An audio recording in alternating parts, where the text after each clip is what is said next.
Commander Zixithera had seen fear in 1,000 different forms across the galaxy.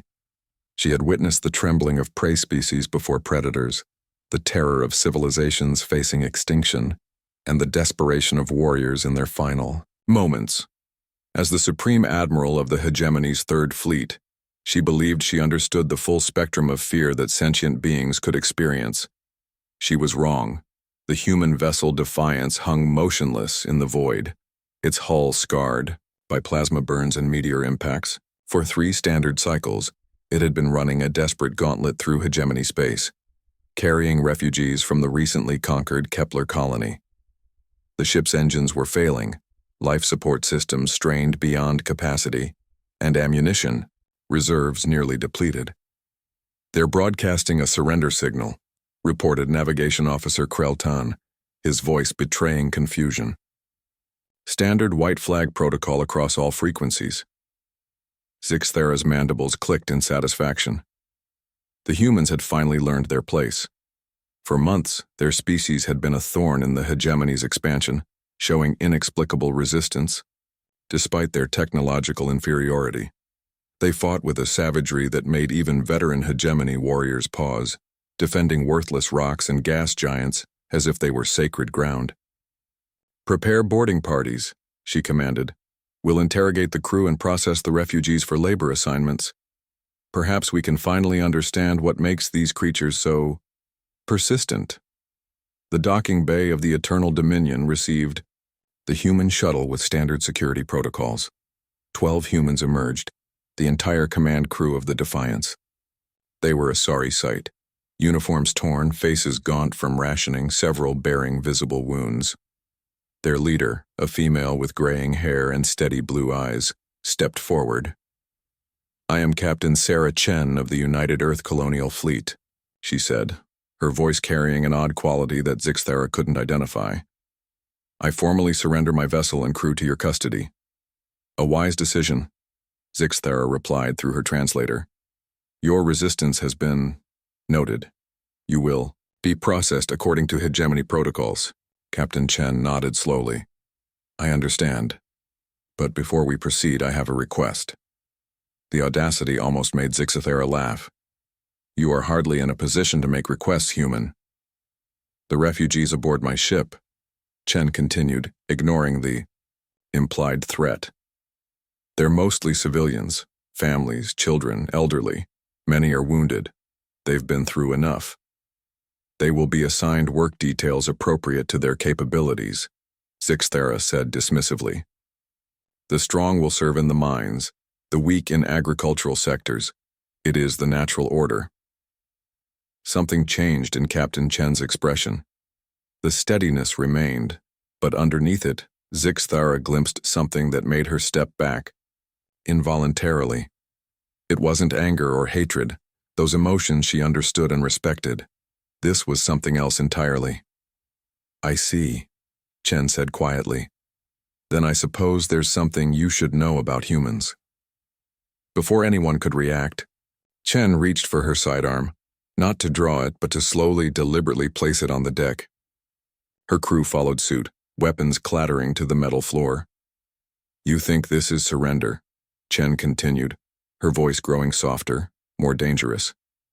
"You think you've won because we've laid down our arms, but you don't understand what you're truly facing." Zixithera felt the first flutter of something she couldn't name in her thorax. "Explain." "We didn't surrender because we were defeated," Chen said, taking a step closer. The Hegemony guards raised their weapons, but she ignored them completely. "We surrendered because we made a choice. Do you know what that choice was?" The strange feeling in Zixithera's chest intensified. "Continue." "We chose mercy," Chen said, and those 3 words fell into the docking bay like stones into still water. "We chose to spare you from what we were about to become." "Impossible," Zixithera breathed. "You are outnumbered, outgunned." "Are we?" Chen's smile was terrible in its gentleness.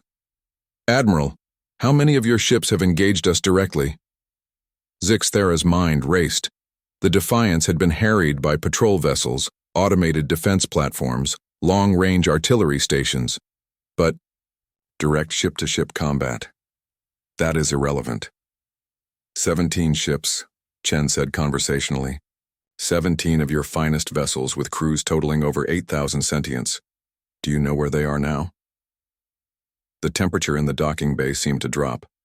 Around the perimeter, hegemony soldiers shifted nervously.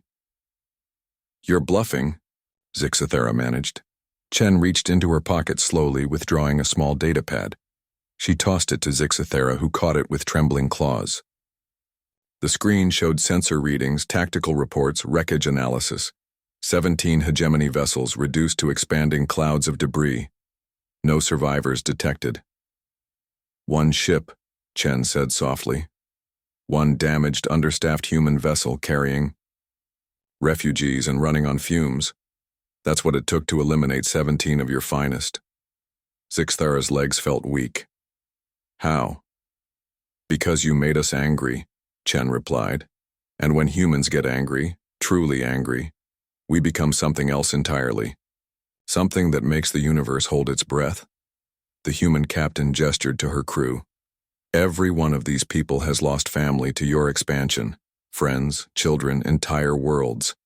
We came through your space carrying that rage, Admiral. It was burning us alive from the inside. Then why? Because we saw the refugees, Chen interrupted. Kepler Colony wasn't just humans, Admiral. There were Visari families there, Tectolian traders, even a few of your own people, civilians, who had chosen peace over conquest. Zixathera's translator struggled with the next words as if the concept didn't exist in hegemony language. We realized that if we let the rage consume us, if we became the weapon we were capable of becoming, those innocents would suffer too. Your innocents, the civilians on your ships, the young soldiers who never chose this war, the countless beings who would pay the price for our vengeance. Chen took another step forward, and now Zixathera could see tears streaming down the human's face. So we chose mercy, Admiral. We chose to surrender rather than become the monsters you've made us capable of being. We chose to save you from us. The docking bay fell silent except for the hum of life support systems. Zixathera stared at the datapad, at the evidence of what a single human ship could do when pushed to its limits, and felt true fear for the first time in her life. It wasn't fear of death or defeat. It was fear of a species that could visit absolute destruction upon their enemies and choose not to. Fear of beings who could become ultimate predators and willingly remain prey. Fear of mercy itself, and what it truly meant when offered by such creatures.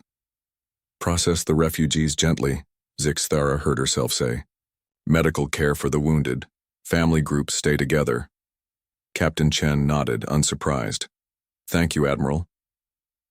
As the humans were led away, Zixathera remained in the docking bay, staring at the weapons they had voluntarily discarded.